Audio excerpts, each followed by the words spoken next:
রাসূল সাল্লাল্লাহু আলাইহি সাল্লাম বলেন, শারবুল খামরে কা আবিদে অসানিন, নেশাদার দ্রব্য পান করা মূর্তি পূজার মতো পাপ।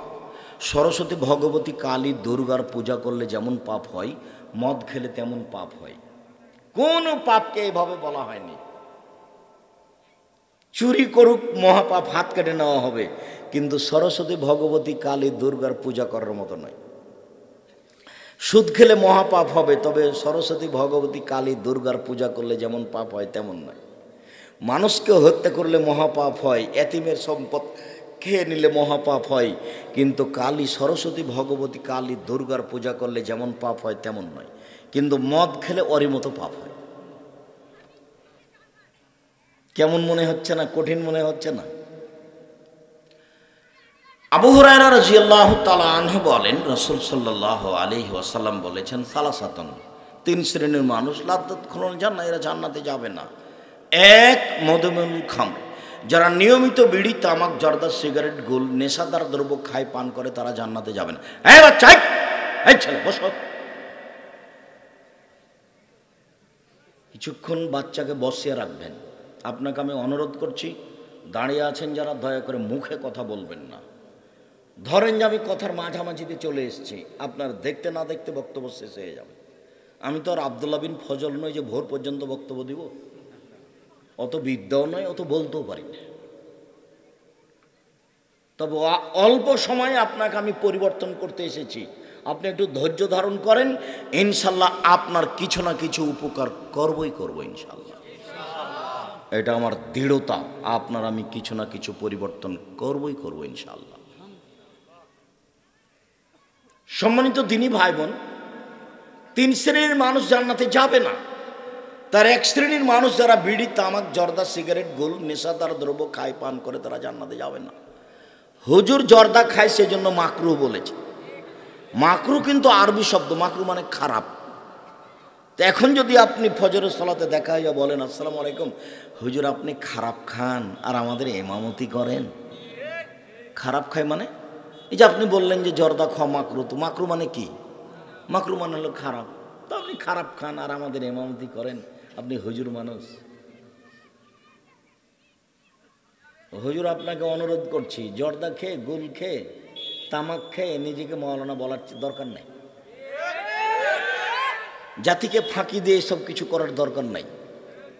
একবারে স্বাভাবিক হয়ে যেন, অল্প কয়েকদিন বয়স, অল্প কয়েকদিন। আর তোমাকে বলছি, ক্ষমতা দেখে 1 ঘন্টা বাঁচবা না, বাঁচার দরকার নেই। দলীয় দাপট দেখিয়ে মানুষের জমি জোর করে দখল করে, মানুষকে গালি দিয়ে, হাম্বি তাম্বি করে কিছু করে একদিন বাঁচার প্রয়োজন নাই। ফেরাউন ডুবে গেছে, অনেকদিন পরে হলেও ফেরাউন কি হয়েছে? ডুবে গেছে। কাজেই ক্ষমতার পরিণাম খুব খারাপ। নিঃস্ব হয়ে থাকো, মরলে জান্নাত সহজ। আর জুলুম করে মরবে, বিচার পরে হবে। যারা জেনা চুরি করেছে তারাই চলে গেছে, আগে আপনি আটকা আছেন। কি কেন? আপনি একটা রিক্সাওয়ালাকে থাপ্পড় দিয়েছিলেন, এই জন্য এর বিচার ঠেকে গেছে। এর বিচার কি হয়েছে? ঠেকে গেছে। আমরা তো চাঁপাইনবাবগঞ্জের মানুষ, আগে জমিতে আইল ছিল না, আইল মধ্যে উঁচু করে ধান কাটার সময়তে আবার ওই ধানের জমি মেপে ফাঁড়ি, মধ্যে একটা ফাঁড়ি দিয়ে 2 দিকে করে ধান কাটতো। তখন আমি অনেক দিন বলেছি, আচ্ছা মধ্যে যে ধানের গোছটা, থোপটা পড়লো, ওটা আপনি কোন দিকে দেন? বলে নিজের দিকে দিয়েছি। তো আপনি এখন জান্নাত কিনেন দেখি, কোন দিক দিয়ে কিনবেন, কিভাবে কিনবেন? আমার মা বলতেন যে, আমার নানি বারবার বলতো যে, পাশে যে সব ধান কেটে নিল, তুমি কখন যাবা? তখন বলতেন যে, পাশের লোক যেদিন কেটে শেষ করবে 2 পাশের, সেদিন আমি যাব। যেটা আছে সেটা নিয়ে আসবো। আমি আগে কাটতে গিয়ে যদি কাউরে একটু চলে আসে, ওইটা নিয়ে আমি দুনিয়াতে বাঁচতে রাজি নই। চলে গেছে দুনিয়া থেকে। এই করোনাতে যেমন ফাঁকি দিয়েছে তোমাকে, মাওলানা মানুষ 3 ফুট ফাঁকা রেখে আগে যেতেন। আরে মাওলানা মানুষ, সুলিও হয়নি, ফাঁসিও হয়নি। আমি এমন ভাবে বলেছি, আমি আব্দুর রাজ্জাক বিন ইউসুফ, এক চুল পরিবর্তন হওয়ার প্রয়োজন আমার নেই। যদি আমার এইখানে রুজি না হয়, বাড়ি চলে যাব। ওখানে গিয়ে একাই থাকবো। রোজের চিন্তা নিয়ে কোনোদিন এক সন্ধ্যা দিন কাটায়নি, যার কারণে কেউ পয়সা দিল না দিল চিন্তা ভাবনা করিনি। রংপুর কোথায়, ময়মনসিং, 1 টাকাও দেয়নি, তো দেখি কি করে।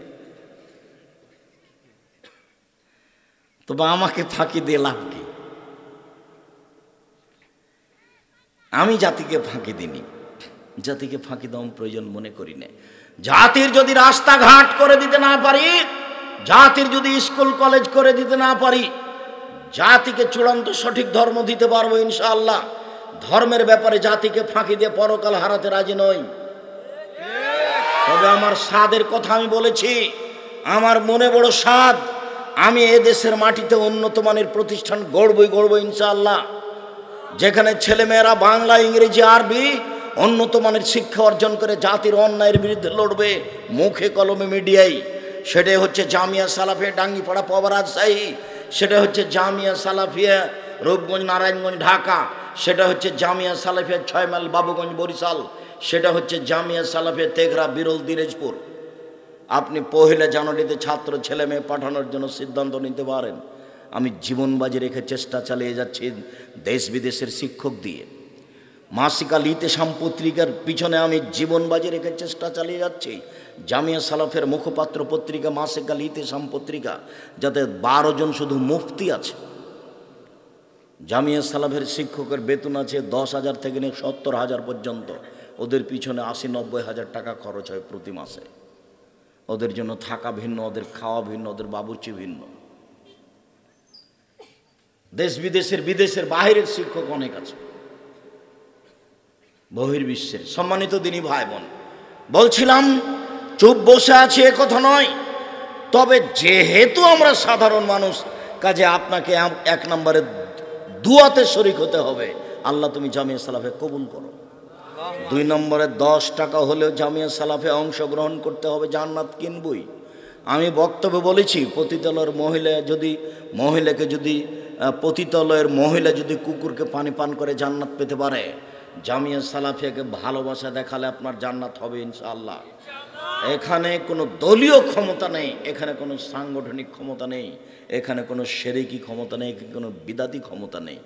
একমাত্র আল্লাহর হস্তে, আল্লাহকে সন্তুষ্ট করার জন্য যে প্রতিষ্ঠান এদেশে চলছে সেটাই হলো জামিয়া সালাফিয়া। সেদিন যাবেন 22-23 ডিসেম্বর রাজশাহীতে, আপনার পাশে আছে। আমি জাতিকে দাওয়াত দিয়েছি, বক্তারা বিষয়ভিত্তিক আলোচনা করবে, অন্য কোনো কথা বলতে পাবে না। সেখানে বক্তব্য দিয়ে কাউকে উঠানোর প্রয়োজন নাই, কাউকে নামানোর প্রয়োজন নাই। তার বিষয়ের কথা বলে তাকে চলে যেতে হবে।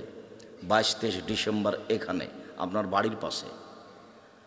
আর 2-3 মার্চ হলো রূপগঞ্জ নারায়ণগঞ্জ ঢাকা, আর 3রা ফেব্রুয়ারি হলো দিনাজপুর। আপনি অবশ্যই মনে রাখবেন, রাসূল সাল্লাল্লাহু আলাইহি সাল্লাম বলেন, আর রাজলাতু মিনান নিসায়ে, যারা পুরুষের জুতা স্যান্ডেল পরে এসব নারী জান্নাতে যাবে না। তিরদায়ুস আল্লাহ ইউকির ফিহালে আল খাবাসা, যে তার বাড়িতে বেহায়াইর সুযোগ দিয়েছে ও জান্নাতে যাবে না। 3 শ্রেণীর মানুষ জান্নাতে যাবে না। আবার বলছেন, লায়াদখুলুল জান্নাতা আকুন, 1 বাপ মাকে মানে না যে, 2 মান্নান খোটা দেয় যে। খোটা দেওয়া বুঝেন কি? মনটা কিন্তু খুব খোটা দিতে চায়। গরিব মানুষ আমাকে বলছে যে, আব্দুর রাজ্জাক সাহেব আমার প্রতি একটু দয়া করুন, 20,000 টাকা দেন, আমি একটা ভ্যান কিনতে চাচ্ছি। আচ্ছা ঠিক আছে যাও, দিয়েছি। পরের দিন বিকালে বলছে, আহমদ ভ্যানটা নিয়ে এসো তো তুমি। আরে কয়েকবার বললাম, নিয়ে আসেনি। পরের দিন সকালে দেখা হয়েছে, তখন মনটা বলছে ওকে বলি একটু বলে, এই বেকুব, তো কালকে আসর উপরে ডেকেছিলাম আসিস নি কিনে রে। মনটা চাচ্ছে কিন্তু, এই জন্য এটা মহাপাপ। আচ্ছা, টাকনুর নিচে প্যান্ট পরাটা মহাপাপ কেন? অবাক হতে হয়। আমি টাকনুর নিচে প্যান্ট পরেছি, তা আমি তো কারো চুরি করিনি, আমি তো জেনা করিনি, আমি তো নামাজ সালাত ছাড়িনি, আমি তো রমজান মাসে রোজা বাদ দিইনি, আমি তো কারোর গায়ে থাপ্পড় মারিনি। আমি কি করেছি? প্যান্টটা টাকনুর নিচে করেছি, তা আমি লোকের কি করলাম? এটা কেন এত বড় পাপ যে ওর সাথে আল্লাহ কথাই বলবেন না বিচারের মাঠে? কেন? ওটা মনের সাথে জড়িত, এই জন্য মনটা বলছে যে নিচে থাক, নিচে থাক। মেয়ে বলে ঠ্যাঙ্গা ঠ্যাঙ্গা লাগে, বউ বলে যে উপরে প্যান্ট পরলে তোমাকে কেন জানি ঠ্যাঙ্গা ঠ্যাঙ্গা লাগে, তুমি একটু টাকনো নিচে পরো তো কত সুন্দর লাগে। এই জন্য জাহান্নাম। তো খোটা দিতে মনে চাই, এই জন্য এত মহাপাপ, জান্নাতে যাবে না। 3 কাম্মার জুয়া খেলে যে, অবাক পাপ দুনিয়াতে মনে আছে মনে হয়নি তবুও পাপি।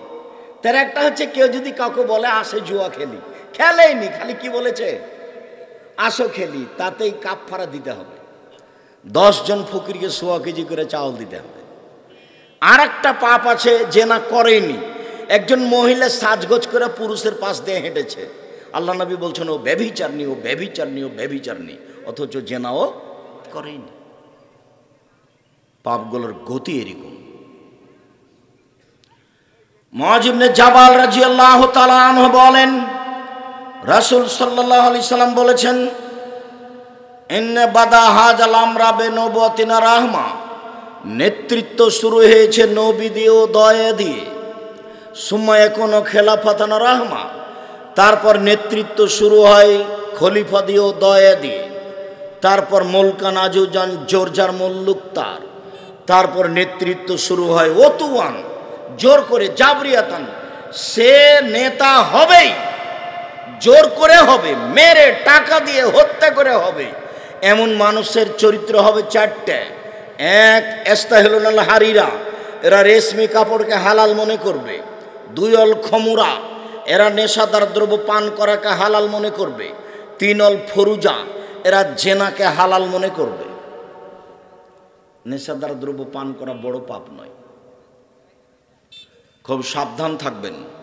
কোনো বাচ্চা কথা বুঝতে পারে না, যার কারণে যেন উঠে না যায়।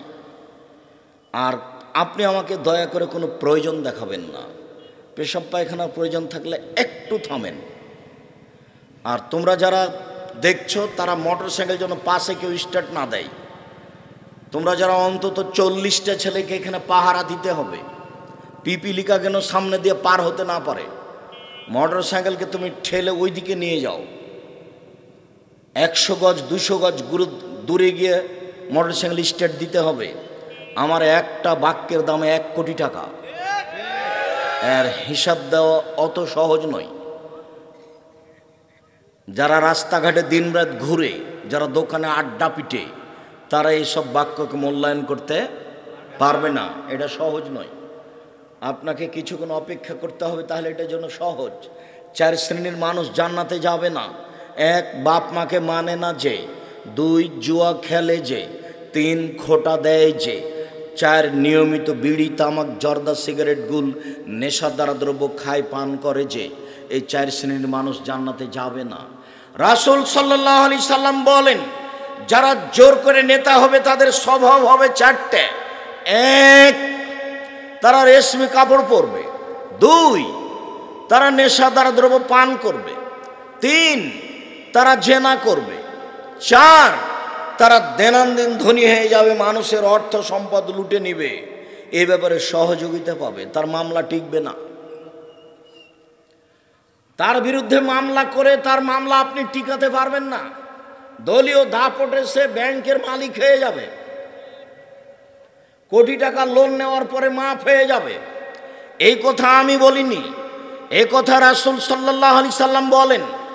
সে অর্থ উপার্জনে সহযোগিতা পাবে, তার কোনো সমস্যা হবে না। যারা এইভাবে নেতৃত্ব দিবে, আবু মুসা আশআরী রাদিয়াল্লাহু তাআলা আনহু বলেন, রাসূল সাল্লাল্লাহু আলাইহি সাল্লাম বলেছেন, অচিরে আমার উম্মত কয়েকটা জিনিসকে হালাল মনে করবে। 1 আল হেরা, জেনাকে হালাল মনে করবে। 2 অল খামরা, নেশাদার দ্রব্য পান করাকে হালাল মনে করবে। 3 অল মাযিফ, বাদ্যযন্ত্রকে হালাল মনে করবে। বাদ্যযন্ত্র পাপের কাজ নয়। আনাস রাদিয়াল্লাহু তাআলা আনহু বলেন, রাসূল সাল্লাল্লাহু আলাইহি সাল্লাম বলেছেন, লাতাকুনান্না ফি হাযিহিল উম্মাহ, এই উম্মতে আমার উম্মতের উপরে 3টে বিপদ নেমে আসবে 3টা পাপের কারণে। আমার উম্মতের উপরে 3টা বিপদ নেমে আসবে 3টা পাপের কারণে। 1 খাসফুন, ভূমিকম্প হবে। দুই, মাসখান আকার আকৃতি পরিবর্তন হবে। সন্ধ্যায় ছিল মানুষ, সকালে হবে বানর সোর। সন্ধ্যায় ছিল মানুষ, সকালে হবে বানর সোর হয়ে যাবে। তিন, আকাশফোন সর্বধরনের সমস্যা নেমে আসবে। তেল ছিল কোথায় 70-75 টাকা লিটার, তা হয়ে গেল 130-35 টাকা লিটার। চাউলের দাম এরকম হলো, কাপড়ের দাম এরকম হলো। সব ধরনের সমস্যা মানুষের উপরে নেমে আসবে। মসজিদে হবে মারামারি, মাদ্রাসা হবে মারামারি, সামান্য কথা নিয়ে হইচই লেগে যাবে, একজন আর একজনে মেনে নেবে না, শুধু মারামারি আর ফাটাফাটি। সংসদে হবে মারামারি, মসজিদে হবে, স্কুল মাদ্রাসাতে হবে। কোনো শিক্ষিত মানুষ কাউকে বলে মনে হবে না, সবাকে মনে হবে আগাছা, কারো নিকটে বিবেচনা আছে এমনটা মনে হবে না। হুঁশিয়ার কোনো মানুষ সমাজে দেখা যাবে না। রাসূল সাল্লাল্লাহু আলাইহি সাল্লাম বলছেন, আমার উম্মতের উপরে 3টে বিপদ নেমে আসবে। 1, ভূমিকম্প। 2, আকার আকৃতি পরিবর্তন, সোর বানর। 3, বিপদ সমস্যা। জমির দাম 20 লক্ষ, রেজিস্ট্রি হলো 12 লক্ষ। অবাক, কোন ধরনের হিসেব? ওটা কিসের টাকা? জমি নিলাম 50 লক্ষ টাকা দিয়ে, রেজিস্ট্রি করছি 10 লক্ষ বার, এটা কিসের টাকা? এটা কি? সরকার নিয়োগ দিয়ে লোক রাখবে, আমার কাজটা করে দিতে হবে সরকারকে ফ্রি, আরো আমার জন্য চা পান করার ব্যবস্থা থাকতে হবে সরকারের পক্ষ থেকে, যে তুমি একটা লেনদেন করেছো, ভালো করেছো, তাই সরকারিভাবে তোমাকে চা খাওয়ার ব্যবস্থা করে দিলাম। সেখানে জমির দাম 12 লক্ষ, খরচ হলো 6 লক্ষ, রেজিস্ট্রি। এটা কোন কথা? এরই নাম বিপদ নেমে আসবে মানুষের উপরে 3টে পাপের কারণে। 1, এই যা সারেবুল খমুরা, মানুষ যখন নেশাদার দ্রব্য পান করবে তখন এই বিপদ নেমে আসবে।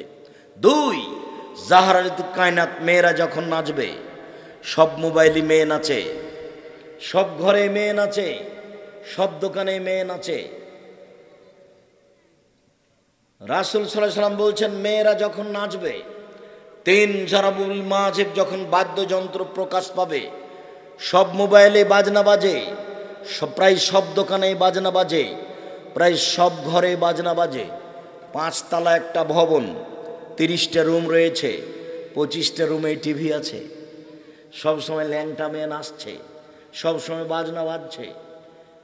মোবাইলের অপর নাম হচ্ছে জাদু, মোবাইলের অপর নাম হচ্ছে জেনা। মোবাইল খুললে ল্যাংটা মেয়ে চোখের সামনে আসে। রাসূল সাল্লাল্লাহু আলাইহি সাল্লাম বলেন, আইনানে তাজনিনে জেনাহুম নাজরো, 2 চোখের জেনা হচ্ছে চোখ দিয়ে দেখা। আর লোজনানে জেনাহুল ইস্তেমা, 2 কানের জেনা হচ্ছে কান দিয়ে শোনা। অল ইয়াদ জেনাহাল বাদশ, হাতের জেনা হচ্ছে হাত দিয়ে ধরা। আর রিজল জেনাহাল মাসি, পায়ের জেনা হচ্ছে এই পথে চলা। জেনাল কালব তাতমানা তাস্তাহি, অন্তরের জেনা হচ্ছে পরিকল্পনা করা। জেনাল লিসানু নুতক, জিহ্বার জেনা হচ্ছে কথা বলা। এগুলো সব জেনার মাধ্যম। এই কথা মুহাম্মদ সাল্লাল্লাহু আলাইহি সাল্লাম বলেন, হাদিস বুখারী মুসলিম। তোমার হাতে একটা বড় মোবাইল আছে, টান দিলে ল্যাংটা মেয়ে বের হয়ে আসছে, এর নাম জেনা। কিভাবে মানুষ তাড়াতাড়ি জাহান্নামে চলে যাবে তার পথ পন্থা মানুষের আগে জানা ছিল না। এখানে আছে ছেলেটা, মেয়েটা আছে লন্ডনে, উভয়ের জেনা চলছে, একজন আর একজন নগ্ন অবস্থা দেখছে, অবাক জেনা। মুহাম্মদ সাল্লাল্লাহু আলাইহি সাল্লাম বলেন, আমার জীবনে বড় ভয়, আমার উম্মত গোপন পাবে লিপ্ত হবে। একাই হলে জেনা করে মোবাইলে, একাই হলে গোসলখানাতে হস্তমথন করে জেনা করে। অসংখ্য জেনার পথ আমার উম্মতে খুলে যাবে। আমার বেশি ভয়, আমার উম্মত গোপন পাপে লিপ্ত হবে, এটাই তিনি আশঙ্কা করে গেছেন। সম্মানিত দিনী ভাই বোন, রাসূল সাল্লাল্লাহু আলাইহি সাল্লাম বলছেন, আমার বড় ভয় আইম্মাতুল মুজাল্লিন, ওলম আলেম ওলামা হবে ভ্রান্ত, মিথ্যাকে বলবে সত্য, সত্যকে বলবে মিথ্যা, এটা হবে আলেম ওলামার কাজ, এটা আমার ভয়। 2, সাতালতাহেকু কাবাইলু মুনুমাতিল মুশরিকিন, আমার উম্মত হিন্দুদের সাথে মিশে যাবে। হিন্দুদের যখন পূজা হবে তখন মেলাতে সবাই চলে যাবে। কোথায় হিন্দু? সবাই মুসলমান, নগ্ন হয়ে ঘুরছে। বাদ্যযন্ত্র হিন্দুদের কাজ, মেলা হচ্ছে হিন্দুদের কাজ। যেখানে জালসা জলুস হচ্ছে সেখানে একবারে বিরাট মেলা লেগে যাচ্ছে, দোকানপাট বসে। আমি জাতির সামনে বলে যাচ্ছি, আমি আব্দুর রাজ্জাক বিন ইউসুফ, আমি ওর দোকানপাটের সাথে কোনোদিন একমত হইনি। আমি জাতির কাছে তেমন কিছু রেখে যেতে পারলাম না, তবে রেখে গেলাম একটা ছোট বই, বক্তা শ্রোতার পরিচয়। তাতে কে বক্তা কে শ্রোতা আমি লেখার চেষ্টা করেছি। জাতির তাফসির মাহফিল বন্ধ করার জন্য আমি বই লিখেছি, তাফসির কি মিথ্যা হতে পারে? ওই বইয়ে যা তাফসির আছে সবই মিথ্যা। এরপরে আমি বলছি, আমি জাতিকে কোনোদিন ফাঁকি দিইনি, জাতির কাছে আমি পয়সা নিয়ে দিন প্রচার করতে আসিনি। এরপরে আমার বিশ্বাস হয় না যে আমি নিজের আমলে বিচার মানে টিকতে পারবো। আমার একটু আমি আশ্বস্ত হয়ে এই দিক দিয়ে যে বহু জনগণ আমার কথা মেনে চলে, ওরা যে নেকি অর্জন করে ওখান থেকে যদি কিছু পাই তাহলে যদি পরকালে সফল হতে পারি, নিজের কিছু দিয়ে আমি ফলাফল ভোগ করতে পারবো তা আমার মনে বলে না। সম্মানিত দিনী ভাই বোন, মরণ চলে এসেছে, যেটা আসবে সেটাই চলে এসেছে। কিয়ামত আসবে এটা চলে এসেছে, কবর আসবে তাই চলে এসেছে, জাহান্নাম আসবে তাই চলে এসেছে। বিবেচনা আর করার সুযোগ নাই, মরতে হবে এখনই, তার জন্য প্রস্তুতি আজকেই। এই জেনা এই পাপ বন্ধ করতে হবে জরুরিভাবে। আমার উম্মতের উপরে 3টা পাপের কারণে 3টা বিপদ নেমে আসবে। 1, পাপ, ওরা নেশাদার দ্রব্য পান করবে। পাপ 2, মেয়েরা নাচবে। পাপ 3, বাদ্যযন্ত্র প্রকাশ পাবে। দুঃখিত, আপনাকে আমি মোবাইল ব্যবহার করতে বলিনি, এটা আপনি বন্ধ করেন। নিরুপায় হয়ে মার সাথে কথা বলার জন্য একটা সাধারণ মোবাইল রাখেন। এমনিতেই অজান্তেই পরকাল হারিয়ে দিয়েন না। ইহকালও হারালেন, পরকালও হারালেন। জেনার পিছনে পড়ে মান সম্মান সব কিছু নষ্ট করলেন। সম্মানিত দিনী ভাই বোন, আবু হুরায়রা রাদিয়াল্লাহু তাআলা আনহু বলেন, রাসূল সাল্লাল্লাহু আলাইহি সাল্লাম বলেছেন, লা ইউবাইয়াতান্না নাসু মিন উম্মতি আলা লাহাবিন ও তামিন। আমার উম্মত রাত অতিবাহিত করবে খাদ্য নিয়ে, মদ নিয়ে, নেশাদার দ্রব্য নিয়ে, নারী নিয়ে। সকাল যখন হবে তখন তারা হয়ে যাবে বানর, তারা হয়ে যাবে শোর, তারা হয়ে যাবে বানর, তারা হয়ে যাবে শোর। কেন হবে বানর, কেন হবে শোর? হতে পারে কুকুর, হতে পারে শ্রীগাল, হতে পারে বাঘ, কিন্তু কেন হবে শোর, কেন হবে বানর? অনুভূতিহীন একটাই প্রাণী আছে, সেটা শোর। গরুর অনুভূতি আছে, গরু যখন ঘাস খায় তখন যেখানে উঁচু ঘাস আছে ওটা খায় না। উঁচু ঘাসটা হয়েছে গোবরের কারণে, ওটাও খাবে না। গরু কি করে খায়? বিবেচনা করে খায়। কিন্তু শোর দেখেছেন? শোর নিজের রুজির সময় তার বিবেচনা করা নেই, ও বিবেচনা বুঝে না। মানুষ যেদিন বিবেচনাহীন হয়ে যাবে তখন এ সকালে শোর হয়ে যাবে। পৃথিবীতে একটাই প্রাণী অনুভূতিহীন ছাড়াই, অনুভূতিহীন অবস্থায় চলে, অনুভূতিহীন অবস্থায় খায়, কোনো কিছু অনুভূতি নিয়ে করে না, তার নাম শোর। মুসলমান যেদিন সব কিছুতে ইহুদি খ্রিস্টানের নীতি গ্রহণ করবে, ব্যাংক চলে তাদের নীতিতে, কোর্ট চলে তাদের নীতিতে, স্কুল কলেজ চলে তাদের নীতিতে, খাতা কলম চলে তাদের নীতিতে, সব কিছু তাদের নীতিতে, মানুষের বানর হওয়ার সময় চলে এসেছে, মানুষের শোর হওয়ার সময় চলে এসেছে। আব্দুল রাজ্জাক সাহেব, শোর না হয় অনুভূতি প্রাণী, অনুভূতিহীন প্রাণী মানুষ শোর হয়ে যাবে, বানর কেন হবে? বানর হচ্ছে অনুকরণীয় প্রাণী। অনুকরণ করার ব্যাপারে বানর যেমন, পৃথিবীতে আর কোনো তেমন প্রাণী নেই। আমাদের খুব ভালো মনে আছে, গ্রামের লোকটা বানর নিয়ে যেত, একটা বাজনা শব্দ দিত আর বলতো, এই তোমাদের বানর খেলা দেখাবো, চাউল নিয়ে আসো। তখন আমরা দৌড়িয়ে গিয়ে চাউল জমা দিতাম, ওর কাছে চাউল জমা দিলে একটু পরে ও বানর খেলা দেখাতো। এক পর্যায়ে বলতো, এই বানর, নতুন বউ কিভাবে হাঁটে রে। তখন বানর তার দৃশ্য দেখাতো। বানর অনুকরণীয় প্রাণী। যেদিন মুসলমান হয়ে যাবে অনুকরণের ব্যাপারে ইহুদি খ্রিস্টানের, এই বোকা ছেলে, তোমার মাথার চুলটা চতুর্দিক ওভাবে একেবারেই ছোট করা আছে, উপরটা ছাতা করা আছে, এটা কার অনুকরণ বলো তো? হ্যাঁ, তুমি কখন ইহুদি হয়ে গেছো গো? তুমি কখন খ্রিস্টান হয়েছো? তোমাকে দেখলে আমার ঘৃণা হয়। ঘৃণাটা আমি জানাই কি দিয়ে ভাবে জানো? তোমাকে দেখ, আমি তোমার গায়ে থুথু দিতে পারবো না, পরিবেশ তো আমার অনুকূলে হবে না, তোমাকে দেখলে এটা করি। কেন তোমার প্যান্টটা টাকনোর নিচে? কেন তোমার দাড়ি চাঁচা আছে? কেন তোমার মাথার চুলটা ওপরে আছে, নিচে কোথাও নাই? এর নাম কাজা, এটা হারাম। এরকম চুল ছেঁটেছ কেন? আমি ছাত্র জীবনে বলতাম, এই শোনো, যে চুল ছাঁটা শিখবে সে আমার মাথার চুল ছেঁটা শিখো। আমি কোনোদিন সাদ করে পোশাক পরতে হবে এটা প্রয়োজন মনে করিনি। সাদ করে কিছু সাজগোজ করতে হবে এটা আমি প্রয়োজন মনে করিনি। দেশ বিদেশে এভাবেই থাকি। কোনোদিন আমার ছাত্র জীবনে কারো গায়ের জামাতে হাত দিয়ে তোমার জামাটা কত সুন্দর এরকম কোনো বাক্য আমি জীবনে ব্যবহার করিনি। আমি 7 দিন পরে একদিন উপরতলা থেকে নিচে নামতাম। আমি যখন বাইরে হাঁটতাম বৃহস্পতিবারে, তখন শহরের কোনো বন্ধু বান্ধব দেখলে বলতো, আরে আব্বে নিকাল গায়ে হ্যাঁ তব তো দুনিয়া বদল যায়গি। আরে আপনি বের হয়ে গেছেন তাহলে তো পৃথিবী উল্টে যাবে। আমি সহজে কোনো বাইরে যেতাম না, রাস্তায় ঘুরতাম না। আমার এক ক্লাসমেট ছিল সালিমউদ্দিন ডাহুয়াবি ভাগলপুরি। ও বলতো 6 महीना तक मैं ये सोच रहा था कि आप इंसान है जीन है, ना आपको खाने देखा, ना आपको गुस्ल करने देखा, ना आपको कपड़ा साफ करने देखा, ना मैंने सोने देखा, ना मैंने जागने देखा। আপনাকে আমি গোসল করতে দেখিনি, আপনাকে আমি কাপড় পরিষ্কার করতেও দেখিনি, আপনাকে আমি ঘুমাতেও দেখিনি, আপনাকে আমি ঘুম থেকে উঠতেও দেখিনি। 6 মাস পর্যন্ত ভাবতাম এটা মনে হয় জিন, এ হয় মানুষ নয়। আমি তো পরে ঘুমিয়েছি, ও আগে ঘুমিয়েছে। আমি আগে উঠেছি, ও পরে উঠেছে। তাহলে ও আমাকে ঘুমাতেও দেখেনি, আমাকে ঘুম থেকে উঠতেও দেখেনি। তখন গরমের টাইম ছিল, আমি গোসল করতাম রাতে। গোসল করার সময় কাপড় পরিষ্কার করে নিতাম, কাপড় তো আমার কাছে বেশি থাকতো না। আর ও তো খুব চিকন চাকন ছিল, একবারে ক্যালেন্ডার করা ছাড়া জামা পরতো না।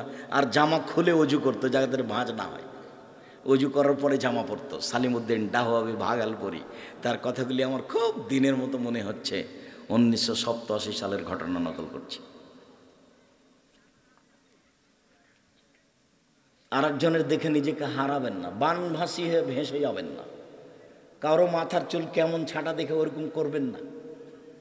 এটা হলো বানরের অনুকরণ। এই জন্য মানুষ কি হয়ে যাবে? বানর হয়ে যাবে। হয় নিজেরটাই গ্রহণ করে রাখে, না হলে যেটা ইসলাম ধর্মে বলছে সেটা করেন, আর একটা নিবেন না। চলাতে ফিরাতে খাওয়াতে থাকাতে সবসময়, কথাতে বার্তাতে সব সময় মোহাম্মদ সাল্লাল্লাহু আলাইহি ওয়াসাল্লাম। আব্বু ওপরে কে আছে? আল্লাহ। আব্বু মিথ্যা কথা বললে কি হয়? মিথ্যা কথা বললে গুনাহ হয়, আল্লাহ জাহান্নামে দিবে। আব্বু সবসময় সত্য কথা বলো। আব্বু সালাম দিতে হয়, সালাম দিলে কি হয় আব্বু? ঘরে শয়তান থাকে না। বিসমিল্লাহ বলে খেলে কি হয় আব্বু? শয়তান আমাদের খাদ্য খেতে পারে না। বিসমিল্লাহ না বললে কি হয় আব্বু? শয়তান আমাদের খাদ্য খেয়ে নেয়, বরকত খেয়ে নেয়। একটা লোক বায়তুল মোকাররম ঢাকার মসজিদের চতুর্দিকে কাপড় বিক্রি করছে। তো একজন বলছে যে পাঞ্জাবি, আর একজন বলছে 3000।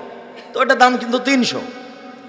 তো 15-20টা বিক্রি করেছে 3000 টাকায়, অনেক টাকা। তো দুজন মিলে খুব খুশিতে খাচ্ছে, বিড়ি তামাক আর যাচ্ছে আর গল্প করছে, অনেক টাকা। 3 দিন পরে লোকটাও নাই, দোকানও নাই। তার মানে বরকত নাই। মিথ্যা কথায় কোনো কাজ করতে যাবেন না। ব্যবসাতে লাভ কম হোক, অল্প করে হোক, অনেক বেশি হোক, বড় ধনী হয়ে যাবে ইনশাল্লাহ। একটু সময় লাগবে।